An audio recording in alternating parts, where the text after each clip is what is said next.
கர்த்தருடைய நாமத்திற்கு மகிமையுண்டாகட்டும். இந்த நாளில் உங்கள் மத்தியில் பேசும்படியாக வாய்ப்பை நல்கிய நம்முடைய இறைமகன் இயேசு கிறிஸ்துவுக்கு நன்றி செலுத்துகிறேன். இந்த நாளில் தியானிக்கும்படியாக நாம் எடுத்துக்கொண்ட வேத வாக்கியம் சங்கீதம் 20:2. அவர் பரிசுத்த ஸ்தலத்திலிருந்து உமக்கு ஒத்தாசை அனுப்பி அவர் உம்மை ஆதரிப்பாராக. அவர் பரிசுத்த ஸ்தலத்திலிருந்து உமக்கு ஒத்தாசை அனுப்பி. ஒத்தாசை நமக்கு கர்த்தர் எப்படிப்பட்டவங்களா இருக்காங்க அப்படின்னா, ஒத்தாசை செய்கிறவராய், உதவி செய்கிறவராய் இருக்கிறார். ஏசப்பா நமக்கு உதவி செய்கிறவர். எபனேசர்னா உதவி செய்கிறவர். இம்மட்டும் இதுவரையிலும் உதவி செய்து கொண்டே இருக்கிறார். நமக்கு உதவி தேவைப்படும் பொழுதெல்லாம், நாம் அவரை அழைக்கும் போதெல்லாம் நமக்கு இறைவன் இயேசு கிறிஸ்து உதவி செய்கிறார். நம்ம அநேக தருணங்களில் உணர்ந்திருப்போம், உதவி இல்லாத ஒரு நிலையிலே, ஒரு சூழ்நிலையிலே, அது போன்ற தருணங்களில் நாம் உதவியற்று இருக்கும்போது நமக்கு வாய்ப்பே இருக்காது. உதவி செய்கிறதுக்கான, உதவி கிடைக்கிறதுக்கான பாசிபிலிட்டிஸே இருக்காது. இருந்தாலும் அந்த உதவி நமக்கு கிடைக்கும். அந்த உதவி யார்கிட்ட இருந்து வருது அப்படின்னா, இறைவன்கிட்ட இருந்து. ஒரு சம்பவம் சொல்கிறேன். டிசம்பர் மாதம் இருக்கும், 2022 வருஷம். அப்போது விருதுநகர் அங்கேருந்து நான் ட்ராவல் பண்ணி ஒரு பஸ் ஸ்டாண்டில் இறங்குறேன், கோவில்பட்டி. அந்த பஸ் ஸ்டாண்டில் இறங்கி நான் ஸ்டிக் போட்டு நடக்கிறேன். எனக்கு விஷன் இல்லைல்ல, பார்வை கிடையாது. ஸ்டிக் போட்டு நடக்கிறேன். ஹெல்ப் பண்ண யாரும் இல்லை, கைட் பண்ண. பொதுவாக பஸ் விட்டு இறங்கினோன்னே ஹெல்ப் கேட்டு நான் அடுத்த பஸ்ஸை பிடிப்பேன். அன்னைக்குன்னு பார்த்து யாருமே ஹெல்ப் பண்ணல. ஸோ உதவி இல்லை, எனக்கு உதவி கிடைக்கல. அதனால் நடந்து போகிறேன். எங்கே பார்த்தாலுமே ஏதாவது வண்டி நிற்கிது, சகதி இருக்குது, தண்ணி இருக்குது. அந்த டைம் கொஞ்சம் மழை டைம்.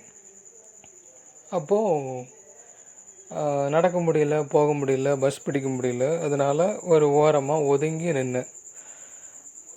அப்போன்னு பார்த்தீங்கன்னா, நான் மனசில் ப்ரேயர் பண்ணிட்டுருக்கேன். ஏசப்பா, எனக்கு யாரும் இல்லை, ப்ளீஸ் எனக்கு ஹெல்ப் பண்ணுங்கள், நான் பஸ் பிடிச்சி அடுத்த என்னோடய ஊருக்கு போகணும் அப்படின்னு சொல்லிட்டு ப்ரேயர் பண்ணிட்டுருக்கேன். அப்போது ஒரு பஸ்ஸு கொஞ்சம் ஸ்லோவாக வந்துகிட்ருக்கு. அது பஸ் ஸ்டாண்டு தானே, அதனால் ஸ்லோவாக வருது. அந்த பஸ்ஸு நான் லைட்டாக கொஞ்சம் குனிஞ்சிருக்கேன். அந்த பஸ் என்னோடய நெத்தியில் இடிக்கி.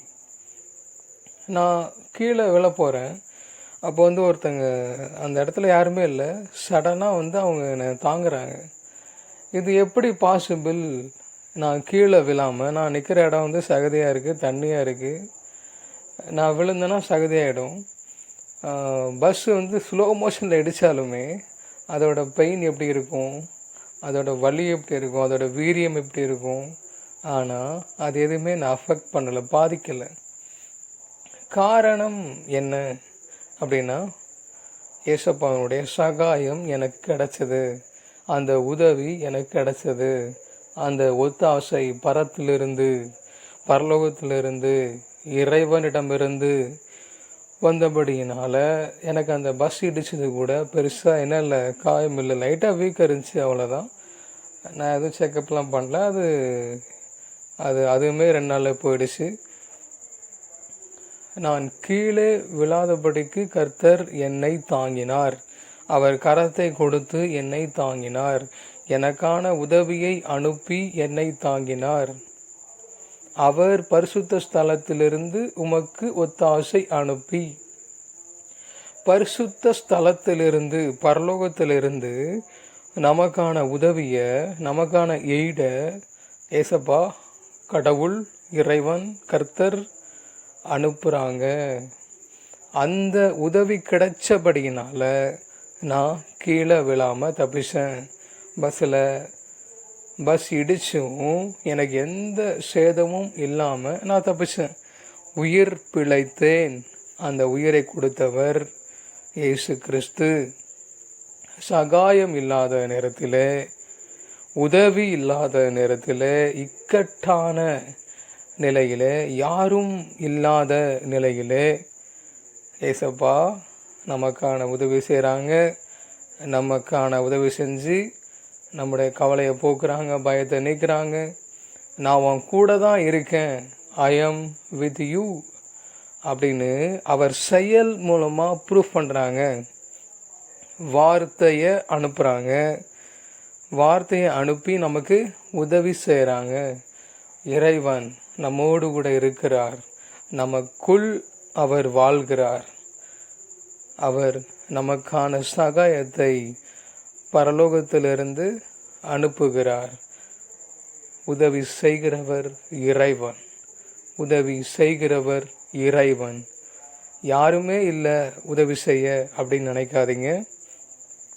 என்ன உதவியாக இருந்தாலும் நீங்கள் ஜெபம் செய்யுங்கள், வேண்டுதல் செய்யுங்கள், பிரார்த்தனை செய்யுங்கள். உங்கள் ஜெபம் பரலோகத்தில் இருக்கிற கர்த்தருக்கு கேட்கும். அவர் கேட்டு உங்களுக்கான பதிலை அனுப்புவார். எனவே உதவி இல்லை என்று கலங்காதீர்கள். உங்களுக்கு உதவி செய்யக்கூடிய சகாயர் உங்களுக்குள்ளே இருக்கிறார். நீங்கள் அவரை கூப்பிட வேண்டியது, அவர் உங்களுக்கு உடனடியாக பதில் தருவார். என்ன உதவியாக இருந்தாலும் அவரால் செய்ய முடியும். ஏனென்றால் அவர் இறைவன், அவர் கடவுள், அவர் கர்த்தர், சர்வ வல்லமை பொருந்திய கடவுள், ஆல்மைட்டி கோட். எனவே கர்த்தர் உங்களுக்கு உதவி செய்ய விரும்புகிறார். நீங்கள் அவரை கூப்பிடுங்கள். அவர் உங்களுக்கு நிச்சயமாகவே உதவி செய்வார். பார்வையற்ற எனக்கு ஒளியாக இருக்கும் கடவுள் உங்களுக்கும் ஒளியாக இருக்கிறார். இறைவன் ஜோதிமயமாக இருக்கிறாங்க. அந்த ஜோதி நமக்குள் எப்பொழுதும் என்ன பண்ணுது? பிரகாசிக்கிறது. இறைவன் நமக்குள் வாசம் செய்கிறார். எனவே உதவி செய்கிற சகாயரை இயேசு கிறிஸ்துவை நீங்கள் உள்ளத்தில் ஏற்றுக்கொள்ளுங்கள். உள்ளத்தில் நீங்கள் ஏற்றுக்கொண்டு அவருக்கு பிரியமாய் வாழுங்கள். அவருக்கு பிரியமாய் வாழுங்கள். இறைவன் உங்களை ஆசீர்வதிப்பார். அவருடைய உதவி ஒத்தாசை உங்களுக்கு கிடைக்கும். கர்த்தர் தாமே இந்த வார்த்தையை ஆசீர்வதித்து தருவாராக. இயேசுவே மெய்யான ஒளி.